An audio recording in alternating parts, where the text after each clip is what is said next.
નમસ્કાર ખેડૂત મિત્રો, હું છું બાવળિયા ગોરધન અને અમારી યુટ્યુબ ચેનલ દેવાંશી ડેરી ફાર્મમાં બધા ખેડૂત મિત્રોનું, પશુપાલક મિત્રોનું બધાનું સ્વાગત છે. તો આજે આપણે આવી ગયા છીએ પાળિયાદ ગામે, જે આપણે દિનેશભાઈની મુલાકાત, એમને ડેરી ફાર્મ બનાવેલું છે અને સારી એવી નસલની ગાયો રાખે છે. તો પૂરેપૂરી એમની પાસેથી માહિતી લઈશું. તો અમારા વિડીયોમાં એન્ડ તક બન્યા રહીજો. અને જો કોઈ ખેડૂત મિત્રો, પશુપાલક મિત્રો અમારી ચેનલમાં નવા હોય તો અમારી ચેનલને સબસ્ક્રાઈબ કરજો, લાઇક કરજો અને શેર કરજો, જેનાથી બીજા ખેડૂત મિત્રો સુધી પણ આવી અવારનવાર માહિતી પહોંચતી રહે. તો દિનેશભાઈ, તમારું નામ બતાવો અને તમારું પૂરું એડ્રેસ બતાવો, મોબાઈલ નંબર આપ્યા. મારું નામ દિનેશભાઈ ભાઉભાઈ મકવાણા, ગામ નાના પાળિયાદ. હા. મોબાઈલ નંબર મારો 968780 8457. હા.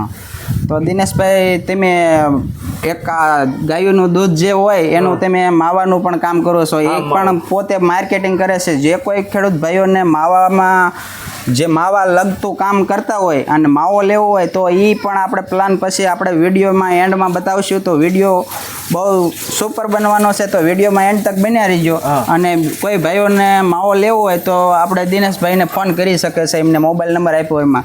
તો આપણે પહેલાં તો આપણે ગાયોની માહિતી લઈશું. દિનેશભાઈ, તમે આ ગાયો ક્યાંથી લાયેલા? બધી ગાયો આપણે ગાયો મોટા ભાગે જયપુરની લાયા અને બાયડથી લાયા છે. બાયડથી, જે ગુજરાતની અંદર આપણે આવ્યું બાયડ ને. તો આ તમે ગાયો તમે આ તમારા આગળ અત્યારે હાલમાં છે એ કઈ કઈ નસલની ગાયો કહેવાય? અત્યારે આ એચએફ છે બધી. હા. તો આ ગાયો તમારે એક ટાઈમનું દૂધ કયો તો એક ટાઈમનું દૂધ 11 થી 10 લીટર આવે. 11 થી 10 લીટર. તો આ ગાયોમાં તમારે આમાં કોઈ નીણમાં તમે શું કઈ નીણ આપો છો? સારો કઈ આપો છો? ખાણદાણ શું આપો છો? એ ખેડૂત મિત્રોને જરાક. નીણમાં તો મેં લીલી મકાઈ આપી. હા. અને મગફળીનો પાલો હોય ત્યારે મગફળીનો પાલો આપી. મગફળીનો પાલો. નંબરમાં જે કપાસનું કીટી આવે એ આપી છે. અત્યારે લીલી મકાઈ કટિંગ કરીને આપણે આપી છે. લીલી મકાઈ તમે ખેડૂત મિત્રો અહીંયા જોઈ શકો છો, બધા પશુપાલક મિત્રો, કે દિનેશભાઈની આ જો મકાઈને કટિંગ કરીને રાખેલું છે, જે ડોડા થઈ ગયા છે. આ ડોડા હોતા દાણા ચડી ગયા છે. આનીથી દિનેશભાઈ, તમારે લીલી મકાઈ ડોડાવાળી ખવડાવવાથી દૂધમાં પણ સારું રહેતું હશે? દૂધમાં સારું રહે ને. અને આ સાપ કટર પણ તમે પોતાનું લઈ લીધેલું છે? પોતાનું સાપ કટર. આ તમારે સાપ કટર દિનેશભાઈ કેટલી કિંમતમાં આવેલું હતું? એ સાપ કટર આપણે આવ્યું હતું 35,000. 35,000માં. અને કઈ કંપનીનું છે? આ છે સરપંચ. આ પંજાબનું છે. પંજાબની બનાવટી છે. ઠીક છે. તો દિનેશભાઈ, તમારે આ ગાયોમાં તમે આ ગોળ ગોળ ફિટિંગ કરેલા એ શું છે બનાવેલું છે? આ તમે એ આપણે છે પાણીનું લેવર કુંડા છે. આ જો તો તમે પશુપાલક મિત્રો જોઈ શકો છો, દિનેશભાઈને ઓટોમેટિક પાણી સિસ્ટમ ફિટિંગ કરેલી છે. આમાં અત્યારે પાણી નથી, પણ જ્યારે તમે પાણી વાલ શરૂ કરો એટલે પાણી ગાયો પાણી પીવે એમ ઓટોમેટિક એના રીતે આયા રાખે છે. આનું ફાયદો શું થાય છે? ફાયદોમાં તો ગાને 2.5 લીટરની તરસ લાગે એટલે 2.5 લીટર આપણે પાય ન હોય કે આખો દીમાં 2 વાર પાય. આને જો 2.5 લીટર અડધો કલાકે 2.5 લીટર પાણી, અડધો કલાક અને કલાક એને આથી પી લે. એટલે દૂધમાં 1.5 લીટરનો ફેર પડે. હા. જ્યારે ટૂંકમાં એને પાણી તરસ લાગે ત્યારે પાણી પી શકે અને દૂધનું ઉત્પાદન સારું એવું આવે. ઓલું છે તે જ્યારે જો ઓલા પણ ખેડૂત મિત્રો, પશુપાલક મિત્રો, તમે જોઈ શકો છો, ગાયને અત્યારે તરસ લાગી છે એટલે પાણી પીવાનું શરૂ છે. જ્યારે એને એમ થાય કે પાણી પીવું છે એટલે એની મેળાએ પાણી પી રહેશે. તો દિનેશભાઈ, આમાં તમારે ગાયોમાં તમે બીમારી કોઈ અલગ નવી પ્રકારની બીમારી શું આવે છે, શું કાળજી લ્યો છો એ જરાક બતાવો પશુપાલક. બીમારીમાં તો ખરવા આવે, એમાં 2 વખત રસી અમે આપી છે. પહેલા મહિનામાં આપવાની ને 6 મહિનામાં આપવાની. ને ખાસ બીમારી તો પછી કોઈ આવતી નથી, પણ રસી લગભગ મુકાઈ દઈએ છે. લંપી અગાઉથી રસીની તમને જે કાંઈ ટાઈમ હોય એને તમને ખબર હોય કે અત્યારે તમારે આ રસીનો ટાઈમ થઈ ગયો છે. એક ખરવા મોવાસાની અને બીજી રસી લંપીની. એ બે જે આવે એના પહેલાં 6 મહિને આપી જ દેવાની. તો તમારી પાસે ગાયો તો બહુ બધી છે. તમે ઘરે ઉછેર કરો છો કે ઉછેર તો અત્યારે નથી? ના, ઉછેર અત્યારે નથી કરતા, કારણ કે ઉછેર કરવામાં ઘણો બધો ખર્ચો પણ લાગતો હોય છે. એમાં બેનિફિટ ઓછું રહે. એમાં શું કે આપણે કામ કરવાવાળા માણસો રાખ્યા હોય તો એ નાના વાસરુનું મેનેજમેન્ટ કરવામાં પણ ઘણું બધું અઘરું થઈ જતું હોય છે.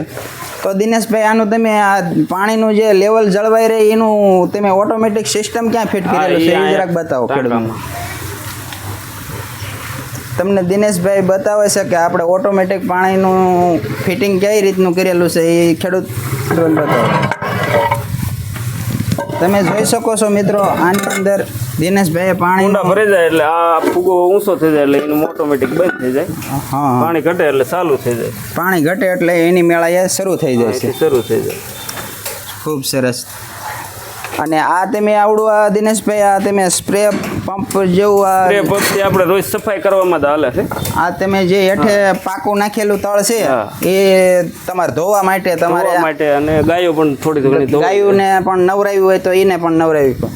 તો દિનેશભાઈ તમે ઓલા આપણે આગળ માવો ઉતારવાનો પ્લાનની વાત કરતા, તમે જાતે પ્લાન બનાવ્યો છે અને પોતે જ માવો બનાવો છો. એ પ્લાન જરાક અમારા ખેડૂત મિત્રોને પશુપાલક મિત્રોને બધાને બતાવો, જેથી કોઈને માવો લેવો હોય તો તમને ફોન કરી શકે. કોઈને બનાવવું હોય, હા, કોઈને નવું બનાવવું હોય તો પણ બનાવી શકે. અને કોઈ પેંડા છે, કોઈ આ માવામાંથી જે કાંઈ વસ્તુ બનતી હોય એમાંથી બને કઈ વસ્તુ આમાંથી ગુલાબજાંબુ બને, બરફી બને, આઈસ્ક્રીમમાં હાલે, કેન્ડીમાં હાલે. તો આ શું છે દિનેશભાઈ? બોઈલર છે, આ લાકડાથી હાલે. આપણે આ લાકડાથી ના હાલે. હા. અને અંદર છે આપણે માવાનો પ્લાન. હા, તમે જો તમને દિનેશભાઈ મિત્રો દેખાડે છે માવાનો પ્લાન કે કઈ રીતે આપણે ગાયોના દૂધમાંથી માવો બનાવે છે. તો આ બધો પ્લાન આ તમારે આ 3 પ્લાન ફિટ કરેલા છે. આ તમારે આમાં દૂધ નાખો 40 લીટર 2 વખત 20 નાખવાનું એટલે કલાકે 1 કેનનો માવો બની જાય. આ તમારે અત્યારે જ્યારે માવો બનાવે ત્યારે આ તમારા હમું થઈ જાય. આ લોક વાળું આવે. આ લોક વાળું આવે અને આમાં હલાવવાનું ન હોય, ઓટોમેટિક. આ એની મોટરથી ના આવડવા ફર્યા રાખે છે. હા, માવો બની જાય. તમારે ખાલી કરી નાખવાનું. કેટલી મિનિટમાં માવો બને?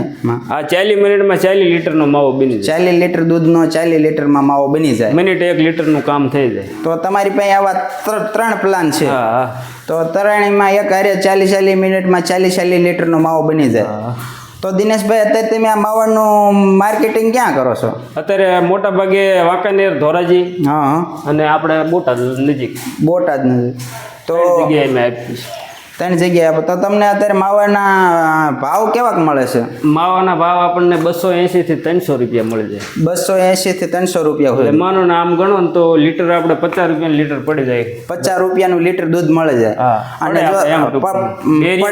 ડેરીમાં તમે ભરતા હોય તો તમને વધીને 30 થી 35 રૂપિયા પડે, અને 38 પડે, વધીને 38 પડે. પણ એમાં તો જો કે અત્યારે મોંઘવારી પ્રમાણે આપણે ખાણદાણ ને નીણના પૈસા તો માંડ થાય. અને આ તમે પોતે માવો બનાવો છો એટલે આમાં તમારે ભાવ મળે 10-12 રૂપિયાનો નફો રહે. 10-12 રૂપિયાનો નફો રહે. તો કોઈ પણ ભાઈઓને દુકાનનું કામકાજ કરતા હોય એને કોઈને માવો લેવો હોય તો તમારે મોબાઈલમાં ફોન કરી શકે. એક વખત તમારો દિનેશભાઈ ફેરથી મોબાઈલ નંબર આપી દો, જેથી કોઈને માવો લેવો હોય તો કરી શકે. મોબાઈલ નંબર છે 97 87 80 84 57. તો દિનેશભાઈ નામ છે અને એમનો મોબાઈલ નંબર છે. જે કોઈ દુકાનને લગતી આઈટમ બનાવતો હોય આપણે મીઠાઈમાં અને માવાની જરૂર હોય, આપણે નજીકના એરિયાના કોઈ પણ દુકાનદાર હોય તો ફોન કરી શકે છે અને દિનેશભાઈ પાસેથી રૂબરૂ આવીને માવો લઈ શકે છે. તો આપણે તાલુકો જિલ્લો પાળિયાદ, બોટાદ જ તે. બોટાદ એ તાલુકો બોટાદ છે, જિલ્લો બોટાદ છે, અને પાળિયાદ ગામ છે. નાના પાળિયાદ કહેવાય, નાના પાળિયાદ ગામ છે. તો ચાલો ખેડૂત મિત્રો, આપણે જે કાંઈ માહિતી હતી લગભગ તો પૂરી બધી આપી દીધી છે, અને નવી માહિતી રોજે રોજ આપણે આપશું. આવા નવા વિડીયોમાં ફેરથી નવી માહિતી આપશું. ત્યાં સુધી ફરી વખત આવા વિડીયોમાં મળશું. અને જો કોઈ ખેડૂત ભાઈઓએ હજી અમારી ચેનલ સબસ્ક્રાઈબ ન કરી હોય તો લાઈક કરો, સબસ્ક્રાઈબ કરો અને શેર કરો, જેનાથી આવી અવારનવાર માહિતી મળતી રહે. તો ફરી વખત બીજા વિડીયોમાં મળશું. ત્યાં સુધી બધા ખેડૂતને રામ રામ, જય જવાન, જય કિસાન.